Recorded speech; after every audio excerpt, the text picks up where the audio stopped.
Hi, my name is Amelia. I'm a freelance illustrator and graphic designer in Vancouver, as well as maintaining my own artistic practice, which most often takes the form of painting.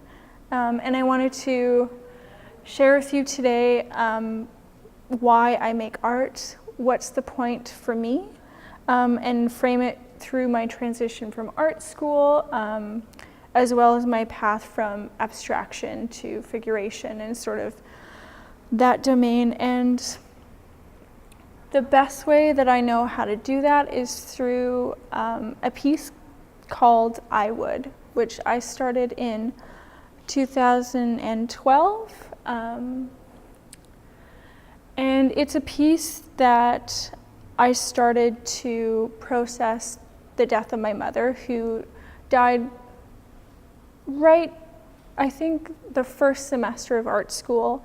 So I used it as a tool to process, to self-heal, sort of like a counseling. And I also used it to translate my everyday. And my goal for that piece was just to make people cry, which maybe sounds horrible, but it's just how I felt at the time, so I wanted to share that. And I used the visual architecture of the piece based on a note that my mother had written, where the only decipherable words were "I would," and then it broke down into scribbles. And I felt like that was the perfect visual metaphor for what art is and what art kind of should be, because it's just about this need to communicate and to be present. So in this process, I started playing with the visual structure. I started what I would like to call as formulas of abstraction. So I would multiply the scale. I started weaving my paintings together just to separate from this point of so much pain. And it also sort of weaved the intricacies of like dealing with all that happened through the process of healing. And it started to sort of generate its own life cycle as time progressed and I started to move past the pain, which is what you can see behind me, and which is something that I also continue today.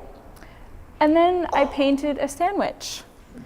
And I sort of always come back to this moment because this piece really reflects how it was sort of like this moment where I laughed, and I wanted to remember that moment. I squished my lunch, and I decided to preserve it literally in a painting because it really forced me to be present, and it also reminded me that I had this other side of myself, which was figurative art, and I was also trying to battle grief and sort of define a style.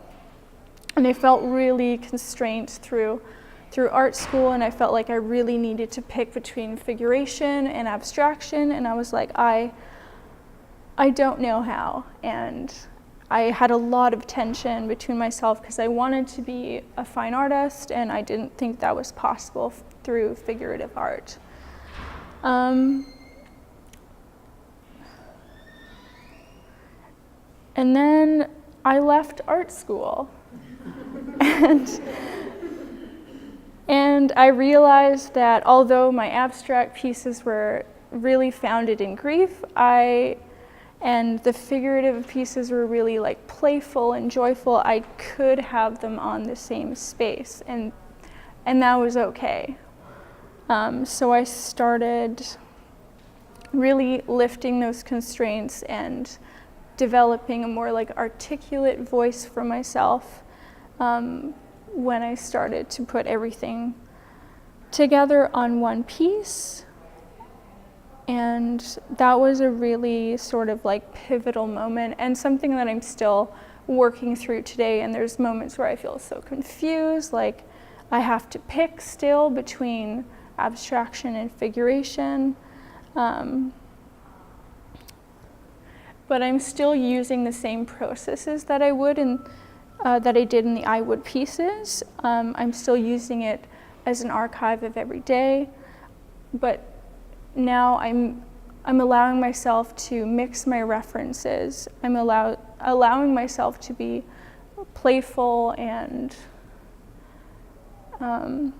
also allowing myself to paint over my existing pieces, because that was something that was really important to me, so to sort of get over those initial moments of like what art meant.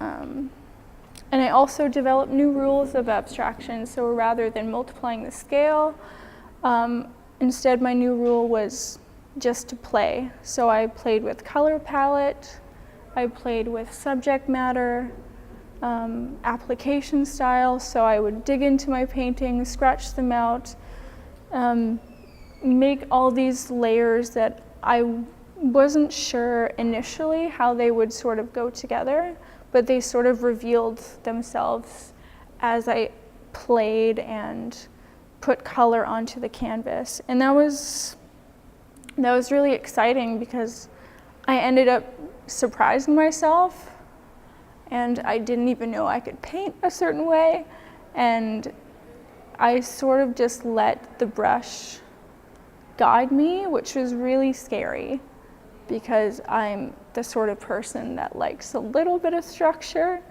but I was very happily surprised. I also found that I was repeating colors and forms, and also was using the same reference. So for instance, these two pieces are from a photograph of myself and my two sisters, and we are triplets, so repetition sort of is inherent, I guess you could say. It's in my blood. So I felt like that was a really nice moment, and it's just something that I wanted to share with people, this sort of love and for painting and also life, because right now that's how I feel. So I just wanted to share that, and the two pieces behind me now are sort of an ode to I would. You can see that the one, the pink one, is based on the same visual structure, and then you see the grids and the color palettes. And I just wanted to leave you with a quote. Maybe you've heard it before. It's called, "The definition of insanity is repeating the same thing over and expecting different results," which I always like to sort of laugh at, but I always find that it's also the definition of learning and also kind of the definition of my practice. So I really hope, in any case, that I'm okay with either. So yeah, thank you.